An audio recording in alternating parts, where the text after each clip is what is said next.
I'm from a community called Del Paso Heights. It's a black neighborhood in North Sacramento, and it's even abbreviated DPH, also known as deepest part of hell. And of course, there were a lot of shady individuals where I came up, and we had them all, just like your hood. We had the dope dealers, the killers, the pimps, and the prostitutes. But out of all of those people, I don't think any of them is as shady as Jay Morrison. Even Uncle Leroy, who sold crack to the people in the wheelchairs, is not even nearly as bad as Jay Morrison. Rewind,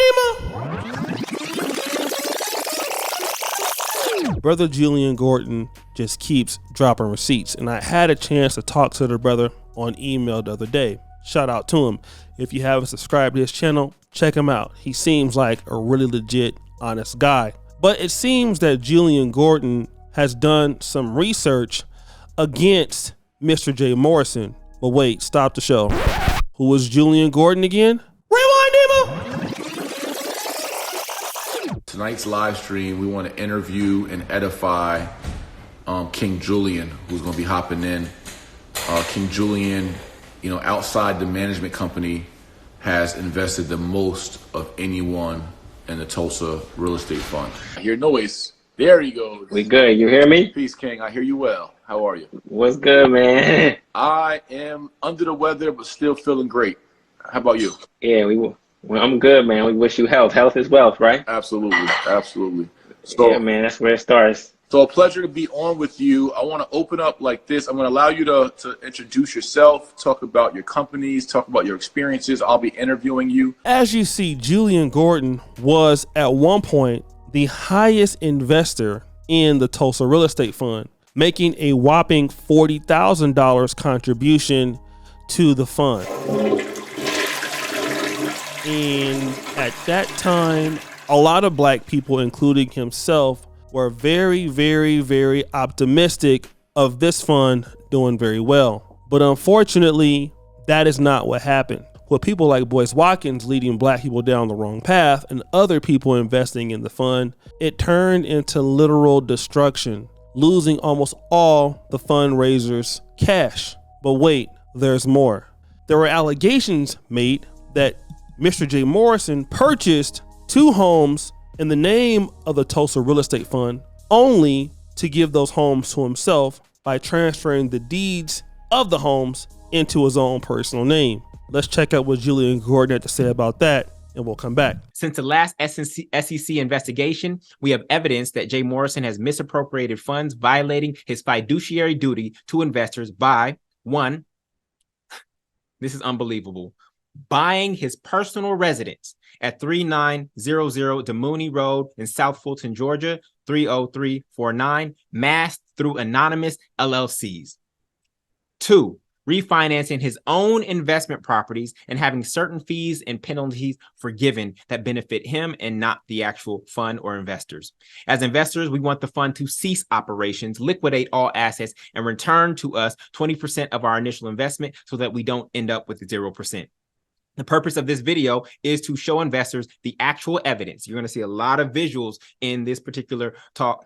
Show investors the evidence I've gathered regarding the 2 claims mentioned above, and there may be more. Okay. Demand documents from the Tulsa Real Estate Fund leadership team by 5 p.m. Eastern Standard Time on Monday, September 4th, 2023, so that we can review them one day in advance and ask questions based on facts on the 5th, as opposed to feelings. Okay. We also want to demand how we would like the September 5th TREF Talks Town Hall meeting to be structured and run. And then 4, provide research-based questions for investors to ask at the town hall meeting. But again, this could not be a truth, right? It could be a lie. We could all say that Mr. Julian Gordon lost his $40,000 and he's just saying anything because he doesn't have any proof. That would be what some people would say, especially some of your woke pro-blacks. But then there's pocket watching with JT, who has found some receipts, and this is what he found. We have here a post from Jay Morrison's own Instagram page. You can see right there, verified, got the verified check right there. So I have to believe it's Jay Morrison because I think he has me blocked on Instagram. But right here, verified account, and we see he's on the property And it says, when your baby's backyard is 27 acres of farmland. Well, that doesn't look good for you, Jay. I'm gonna be honest. Calling it your own personal property does not look good. But listen, I kind of got a good vibe for Jay Morrison's personality. Jay Morrison is the type of guy who he refers to himself as king. He thinks of himself as a leader, right? So he could just be saying, his daughter, yeah, that's his daughter's backyard. But he could also mean, well, she's a part of the Tulsa Real Estate Fund. And every investor in the Tulsa Real Estate Fund, that's your backyard too. He likes to talk like he's a king, like he's got all of these things that he's controlling. So it's a red flag, but it's not the smoking gun, right? It's not the smoking gun. Yeah, he's bragging on Instagram that that's his daughter's backyard, but he could say that, hey, Julian, that's your backyard too. You're just not here in Atlanta, but that's your backyard too. So we're going to give him a little bit of grace. Give him a little bit of grace on that. But when we started to dig a little deeper, we went to check Fulton County Board of Assessors to take a look at the actual property. And we can see the actual property. Here it is, 3900 D. Mooney Drive, D. Mooney Road. We want to take a look and see who is on the paperwork for owning this property. If we take a look and see who's on the actual paperwork, it gets a little weird. It gets a little weird because we see that it was sold for $850,000. And it was sold on July the 27th, 2022. And it was sold to this LLC right here called 3900 D. Mooney LLC. Okay. All right. So on July the 27th, 2022, the property was sold to the 3900 D. Mooney LLC. $850,000. All right. Well, that's not hard to figure out. Let's just take a look and see who owns this LLC. I'm sure the Tulsa Real Estate Fund owns this LLC. I mean, that would just be common sense. So let's see who owns this LLC. According to the state of Georgia, 3900 D. Mooney LLC is owned by Jermaine D. Morrison. That is right. These two properties that you see were in the name of the Tulsa Real Estate Fund, but they have been transferred into the name of Mr. J. Morrison, making these two properties his personal real estate. Now, let me just say this. I don't want to make fun of anybody who invested into this fund. I know that these people believed in the Black community, and I know that these people believed in our people. And we still should believe in our people. Just because Mr. J. Morrison is a thug doesn't mean that our community is full of liars, hypocrites, and thieves, although he is representative apparently of those things. He also blocked Julian Gordon, who was his largest donator to the fund, because he wants to run around these allegations. But I just want to talk about something that me and Pocket Watch and JT talked about on the Kinganda podcast not too long ago. And I asked him, what happens when we have scammers in the Black community that pretty much do things like this? What is the effect on the business community? So I'm starting to see this trend where, we have a lot of African Americans who do want to get into business, right, and into investing. And we already have a mistrust of each other as it is. Right.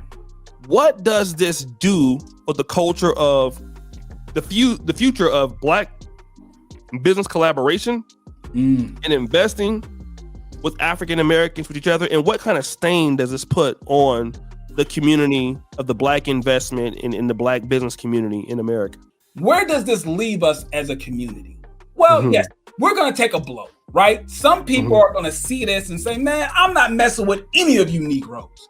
All you Negroes do is talk, but we never see anything really happen. There's going to be people like that, and rightfully so. But the work that many people are doing in making finance and investing cool, or at least giving awareness, that's going to live on far beyond the grifters and the scammers. Being able to do business with other business owners who look like you, all that means is we're actually going to hold each other accountable.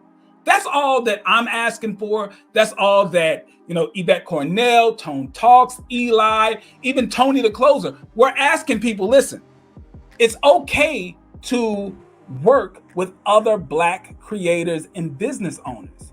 You just have to still hold each other to the same accountability that you would someone outside the community.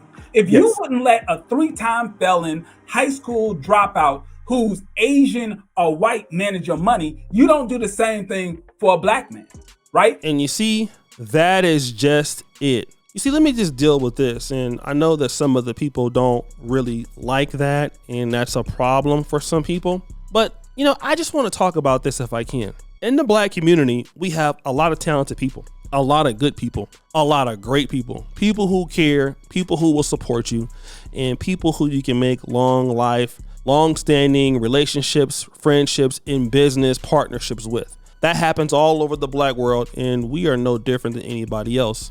However, the situation is that when we have things occurring like this from people like Jay Morrison, who don't care about the Black community, who don't care about what happens to our people, it leaves a sour taste in our people's mouths. And it forces them to say, you know what? I don't want anything to do with the African American community. I can't trust those people, or I can't trust our people. So I need to go ahead and go over to these other groups of people who either, don't know me, but or don't know us. And it's safer for me to be over there. And what happens with that is your skill that you learn in college, or your abilities to build, you never come back and do it with your own group, because pretty much you're turned off. And what happens is you take your skill sets to other people for less money, and you don't benefit, and you can't ever control your own stuff because you have a distaste for your people because of people like Jay Morrison. And that's the sad thing that we don't look at. We lose our talent, and people are not motivated to come and develop for us because they're going to get scammed, or they feel like they're going to get scammed. And that is the real situation about what we're talking about today. And I just want to say that although this happened to those people, and I know I'm asking for a lot, but please keep your head up positively about dealing with those in the Black community. We have to just take time to look out at the scammers. Okay, understand that these people all talk pretty good. These people have no history of doing these things. These people have big social media presences and stuff like that, and they can't do the job, right? If we can avoid those things that we know about scammers, we will find out that we have a better chance of operating in good faith. But guys, what do you think? It's your boy O'Shea Duke Jackson, back at it again with another episode of The Celebrity Junk. I really appreciate you for all that you do. Subscribe, hit the bell. We're out.